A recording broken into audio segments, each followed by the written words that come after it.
Imagine for a moment that you are Superman or Superwoman, whatever floats your boat. And imagine you are currently fighting your biggest challenge in your career. Okay, whatever that may be, whether it's Doomsday, um, whether it's Bizarro, Superman, whatever the case may be, you are currently experiencing time in a linear fashion. You don't know the outcome of the battle. You don't know if you win or you lose. You don't know what happens to the rest of the world. You are experiencing time from a singular linear perspective. Now, imagine you are the person writing that comic book, writing that Superman comic book. You exist on a 3D plane, whereas a moment ago you only existed on a 2D plane. So you are making decisions for something in a lower dimension, essentially. Okay. This is also the way that time functions for us. We don't know the outcome of many things in our lives. However, we do know that there is going to be an end. As sure as there was a beginning, there will definitely be an end. And there's a possibility, more likely than not, that there is something or someone in the fourth dimension who is writing your story as we speak. Just as me having this one on one, passing this information, having this discussion with you, that fourth dimensional being is laying that all out as it continues, as it goes linearly. Now, again, this person in that fourth dimension can skip all the way to the ending. Maybe they've already made up the ending in their head, they haven't put it on paper necessarily, but they can flip that page all the way to the end. Okay, so this kind of gives you a perspective to why Mass Effect isn't the game that you think it is. It's just like any other game, any other movie, any other book. It's got a beginning, a middle, and an end. And it you play as Commander Shepard in the game, and you essentially are Commander Shepard. And you would like to think that you actually have free will, that you have to make choices in the game, and your choices will affect the outcome of the wider world. But in reality, the end of the game was already written, possibly at the exact same time the beginning of the game was written, essentially, from a fourth dimensional standpoint, right? So that's a little exercise in your brain to, help you remember that, you know, everything in life has that beginning, middle, and end, and there's really no way to get around it. So, the whole idea of all the choice mechanics and the good and the bad is actually it's more of a tool to draw you into the game to make it a personal experience, um, than to actually cultivate a unique story driven playthrough, I guess. That's what I'm trying to say. Um, so let me actually tell you what I think the game is about. Um, a lot of people think it's like a sci-fi shooter, space drama, and to a degree it is, but it's really more about it's telling a story about systems, hierarchies, creator and created, and time. Just like, the function of our world in this third dimension, you know, we have these themes in our lives: systems, hierarchies, creator, created, and time.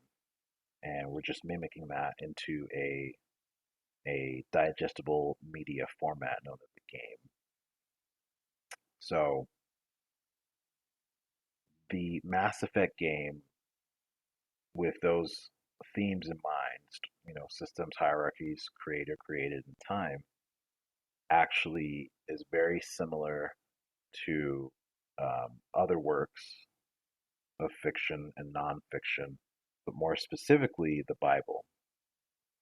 Now, I know I'm probably going to lose some people right there, but again, let just bear with me, and please watch my second or third or fourth video, whatever the case may be, so that you can see the evidence for yourself and you can make an informed decision on what you think, it was really about. Now, I didn't quite understand the ending of Mass Effect like a lot of people did. I'm sure when it first came out, it was at the time it was very complicated, um, and it didn't make a lot of sense.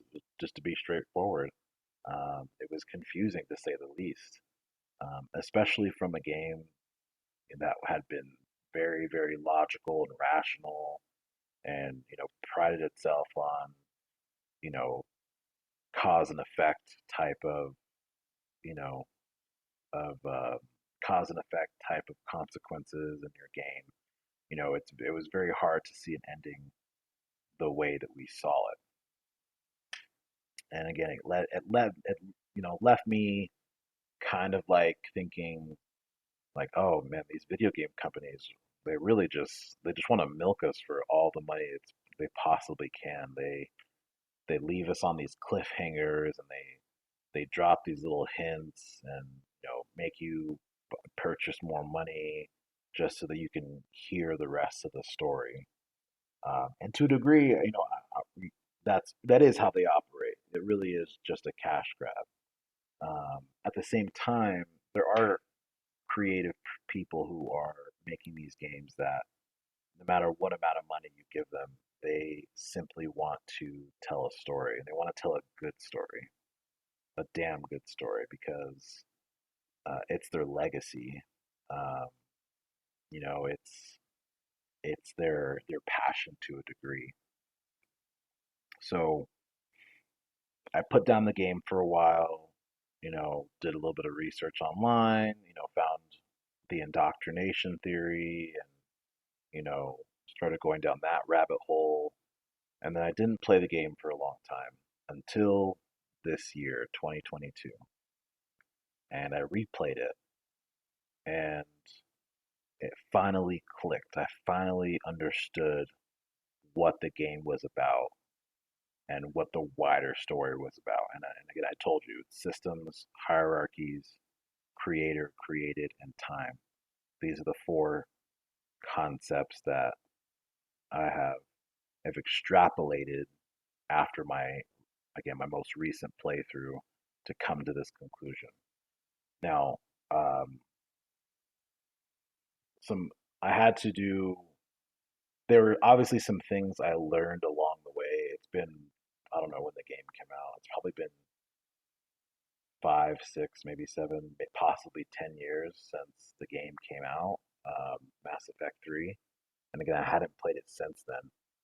But I've learned a lot as an individual um, since that time. I've you know, dove in deep into some other areas of interest that allowed me to come to this conclusion of the game. Now, I know I'm about to lose a few of you when I say this next sentence, but just bear with me, and watch my other videos on the evidence that I provide to prove my point. Um, because again, I know this is probably going to be a little controversial, but Mass Effect is actually a game retelling the story of the Bible.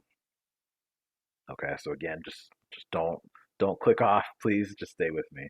Um, this is actually what I believe is going on here. Now, a lot of you actually probably already know that you've played the game, you've seen the biblical references, you've heard the biblical references, and you're like, oh, okay, maybe this is like kind of like the original Bible story, yada, yada, yada, yada.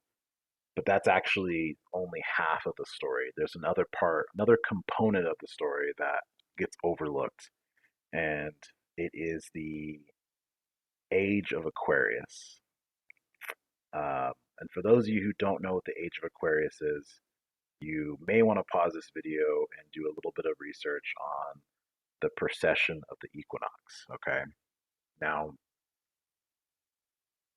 to give you just a brief, quick little summary, the precession of the equinox is basically the constellation, the background, if you will, of the sun as it moves through the 12 signs of the zodiac.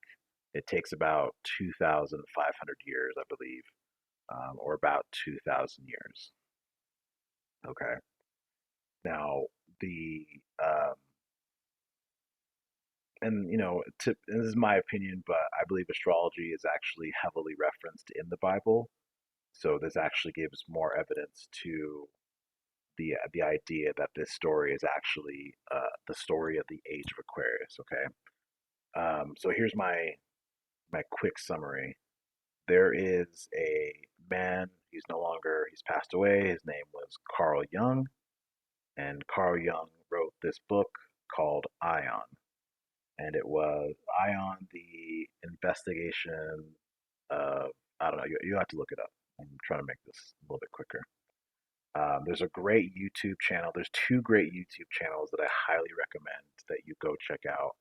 And that the first one is Max Durant, and he does a lot of game breakdowns. He plays his favorite video games and then explains the lore and the fantasy behind those video games, which actually happens to be a lot of the lore and the fantasy actually seems to be rooted in real life or real events.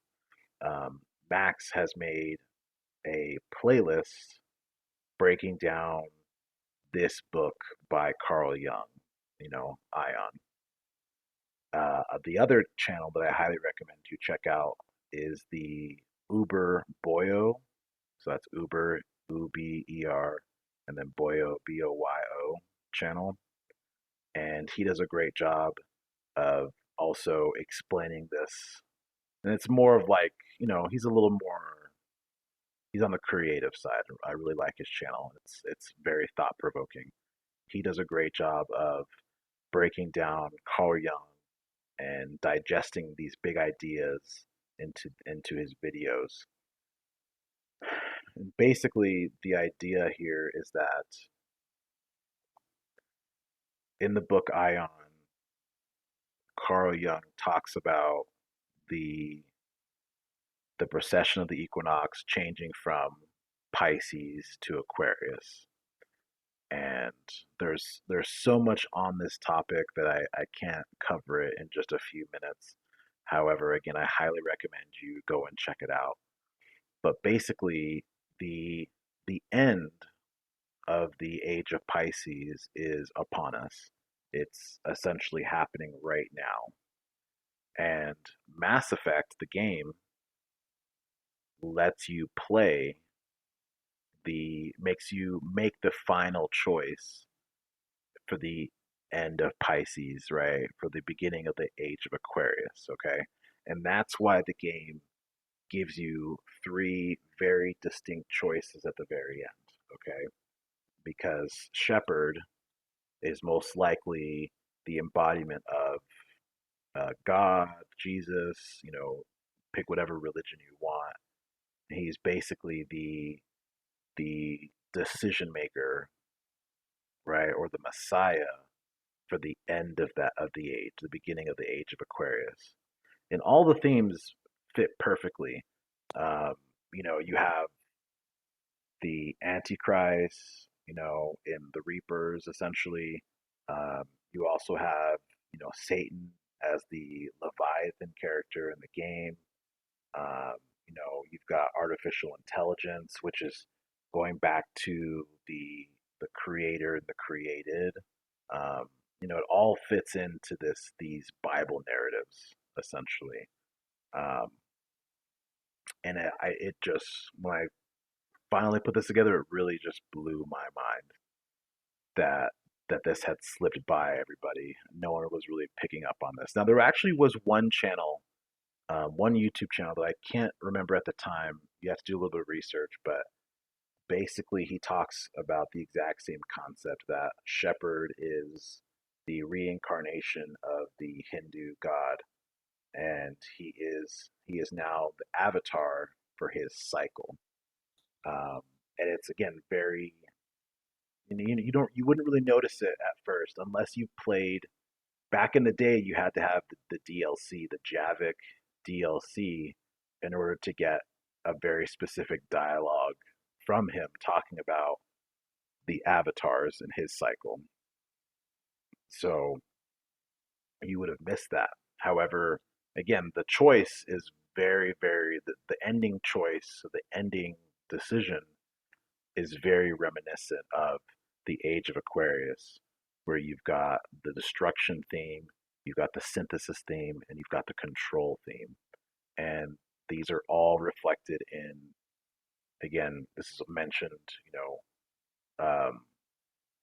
in Carl Jung's book, Ion, these ideas, but also in the Bible, Jesus talks about, or God talks about creating a man who will step on the serpent, and that serpent being technology or the devil, essentially. Okay, so um, I hope that makes sense. I know that again, I probably lost a lot of people as soon as I brought up the Bible, but I truly believe that this is actually the real story of Mass Effect, and it's this. It's really cool because it's almost like telling us the future of humanity. It's really breaking it down, just like the Bible does. It says this man will be born of a certain lineage, and I just think it's just again one of the most uh, one of the most subtle ways that a company has actually influenced the game or the gaming industry, or that religion has influenced the gaming industry, um, to have this story told. And again, you may not agree with me. You may think it's all BS, but again, I would say just wait for the additional videos, the additional evidence, and I think you might start to agree. Okay. Um, that being said, thank you for watching, and again, leave a comment. Let me know what you think. Am I onto something, or am I completely batshit? I don't know, but say something and let me know. Thanks.